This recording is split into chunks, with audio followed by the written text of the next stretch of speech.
Good afternoon and welcome to the Midday News. Here's what we have in the bulletin. Mocha nabs 2 persons suspected of lottery scamming in St. James. Unfortunate, GHD weighs in on Canada's travel advisory on Jamaica. And later in sports, Jamaican schools hunt titles at pen relays. Thank you for joining us. I'm Shamela Pullen. Here are the details. 2 suspects involved in the illegal lottery scamming were yesterday taken into custody during joint operations in Montego Bay, St. James. Meanwhile, the Area 2 police say they are processing suspected scammers picked up recently in Portland.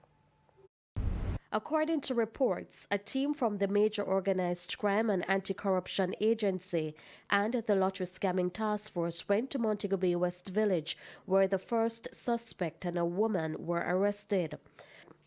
A laptop, 4 cell phones, and SIM cards were seized. In the second operation in Granville, the targeted individual was picked up. 5 cell phones, a laptop, and lead sheets were seized. The police say the suspects are expected to be charged soon. And the cops say their progress is not just in St. James.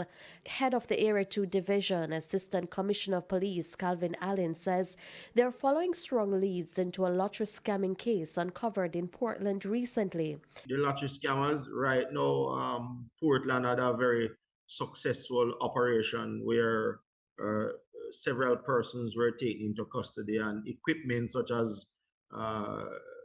computer and phones has been seized. Those are going through the processes now to make the determination and to exact whatever evidence might be there. ACP Allen explains that the scammers traverse from parish to parish. It is not a matter of Portland, it is a matter of right across Jamaica. So our focus is Portland, St. Mary, St. Anne. And for my colleagues across Jamaica, they are focusing on their respective spaces. He says the police remain robust in the policing activities to nab them. We are remaining alert, and we are working with all the respective stakeholders and with our communities, that where we see these strangers coming into this space, seeking to even rent places to stay, right? They are strangers. We are very alert in terms of coordinating. Our network is very strong with our colleague commanders across the other parishes.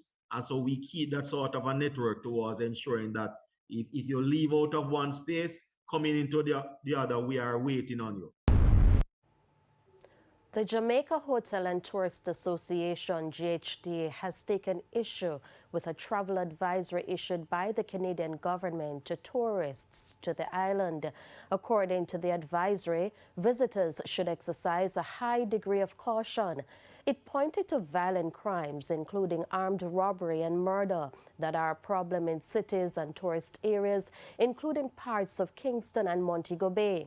This, it says, is despite the presence of police to counter criminal activity. President of the GHDA, Robin Russell, says the travel advisory is unfortunate. We consider Canada one of our main source markets for tourism. And, you know, we have to work harder. It's just unfortunate that a travel advisory of this nature should come up when police commissioner came up with numbers, you know, a week ago with a 20% decrease in major crimes, and Jamaica still having a 1% or less than 1% ratio of crimes against tourists. Representatives from the Accompong Maroons are calling for an opportunity to voice their concerns. This is in relation to the ongoing work of the Constitutional Reform Committee. Hal Shaneberg reports. The Constitutional Reform Committee has started its deliberations and has embarked on a series of town halls to boost public involvement in Jamaica's road to republic. Colonel Richard Curry is the chief of the Accompong Maroons. Speaking on Radio Jamaica's Beyond the Headlines on Thursday, Mr. Curry said the concerns of the Maroons and other indigenous people require greater introspection compared to the rest of the population. We are keen to have our voices heard and have solid input in the process, given the opportunity to do so. The challenges that the Maroons and the indigenous people face has a lot of depth, and it's not something that is easily dealt with in a public consultation per se, but it's something nevertheless that has to be dealt with in a very, I'd say, a very prompt and clear manner. Colonel Curry says he has contacted co-chair of the committee, Legal and Constitutional Affairs Minister Marlene Malahou Fort, to facilitate a meeting with the committee. We've reached out to Minister Malahou Fort in an official capacity to seek dialogue and consultation regarding the process. And we're confident that the process will be observed and the Maroons will be involved. And I don't want to say anything ahead of time more than we remain positive, because I think what needs to happen here is that an outcome needs to be arrived, that sitting at a table, all stakeholders can evolve what the new Jamaica would look like, having each brother and each sister holding hands and figuring out how to solve the challenges we face as an island. Mr. Curry is hopeful that they are not being left out. Currently, what we're observing is that there is seemingly a rush to get certain things tabled and certain things put before the people. The problem is there ought to be certain consultations which we observe have recently begun. One such yesterday in Montego Bay, I believe. Due to the short notice, I was not able to really attend, but I hope that at some point the people have their voices and their input into the process. Hal Shane Burke, TVJ News.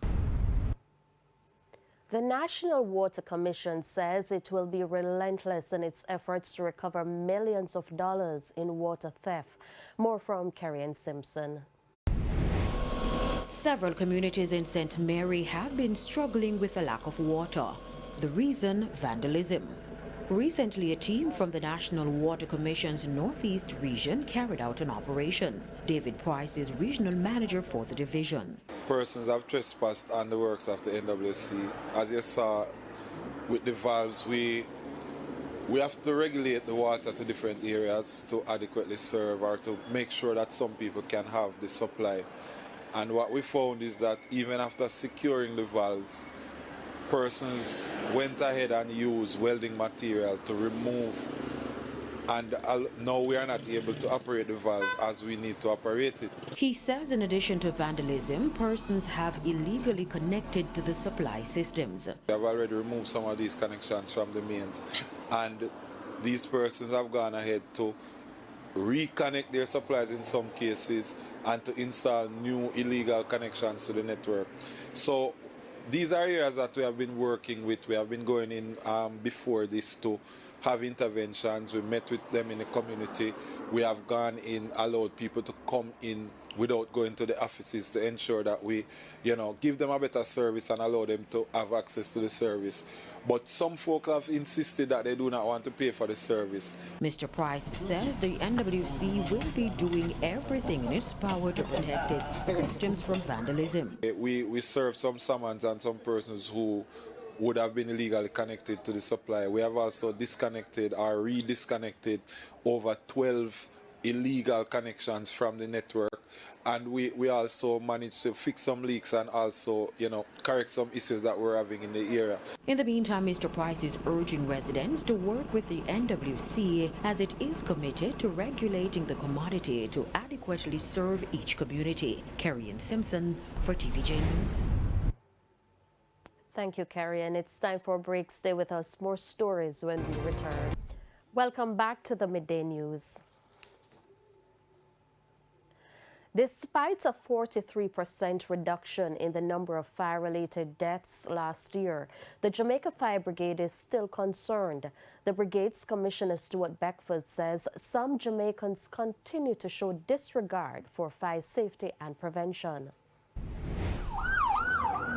According to the Jamaica Fire Brigade, 24 persons perished in fires in 2022, a reduction when compared to 42 the previous year.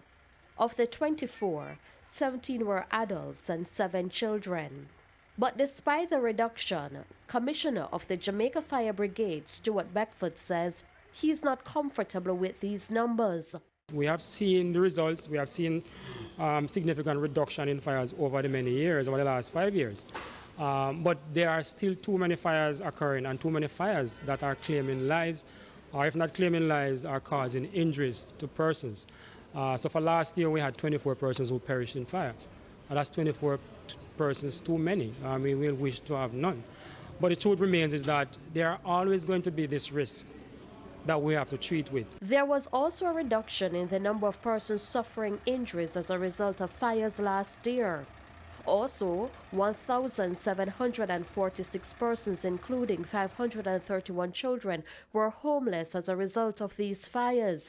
Speaking in Westmoreland recently, Commissioner Beckford says the brigade will continue its public education campaign. He says there are still Jamaicans who continue with risky practices. One of the things that we're going to be embarking on in this year, and which is something we have been doing but we'll be expanding on that, is to go into the communities. You mentioned the type of construction. So it's not just Westmoreland. We see it in the corporate area and other parishes where, the living accommodation sometimes, is not of the standard that can withstand a fire because the materials that they are built of are highly combustible. So once a fire gets going, then that's the end of the matter. Meanwhile, with a number of ambulances attached to the fire department still down and in need of repairs, Commissioner Beckford says it is something the team is working to fix. The most recent ambulance to be out was in Westmoreland. Regrettably, a few weeks ago, on responding to an emergency, the ambulance for the Negril station was involved in an accident, and it is now, decommissioned based on the level of damage it sustained. What we have done, because Negril is our busiest site in terms of EMS, what we have done is to reassign the ambulance from Sablamar to Negril. There are discussions taking place, management board, to see exactly how we can replace the ambulance in Negril as quickly as possible. To some good news now. After fire destroyed the home of a St. Thomas family some 3 years ago, they finally received help. The family was given the keys to their new home on Wednesday. They are grateful that the long journey to recovery has ended and they now have a comfortable place to live.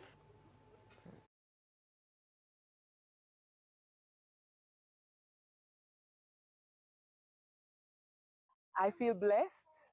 I'm really grateful and appreciative. This is a dream come true and a long road getting to this space where the house is complete. Thank you to the sponsors who made it possible, Mrs. Bishop and her husband and CJ Bear. You are blessed and God will continue to bless you for reaching out and assisting people and changing their lives. The home was given to the family by Food for the Poor Jamaica. I was depressed, but today I am smiling, and it's a good feeling to know that I have a brand new pair of keys where nobody can say, get out of my house, because this is mine, this is ours, me and my kids, and we can have a wonderful time.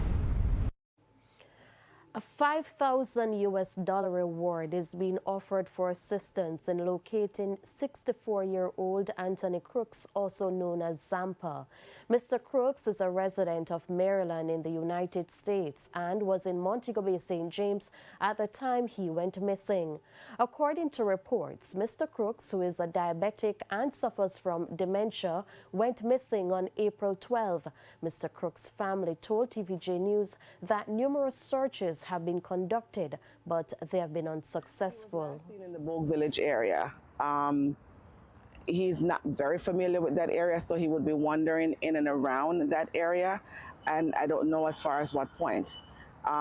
He's also very familiar with downtown, as he's a former football player for Ciba United, and so he played there for many years. So he'll be familiar with downtown, the Gully Bus Stop, Paradise Road, Catherine Hall area, but not as much as the Bogue development. I plead with the public. At this point, my dad would be disorientated and lethargic. His hair would be overgrown. He would look unkept, but he would be hungry and he would be confused and he would be tired and he would need help. On knowing the whereabouts of Mr. Crooks is being asked to call the family at 876-793-0333. That's 876-793-0333. The Freeport or Barnett Street police stations or police emergency 119 numbers. It's now time for the Business Minute. The Business Minute. Rubis Energy Jamaica is to invest over $308 million in renewable energy. The company says it will embark on an initiative to install solar photovoltaic systems across its island-wide service station network. The move is expected to generate about 600 megawatt-hours of energy annually. The CEO of the company says the solar systems will yield approximately 30% of the energy required to run its facilities. Additionally, Rubis is installing energy-efficient automated LED lights in some locations, upgrading older inefficient equipment, and conducting an energy audit to identify service stations with the highest electricity consumption.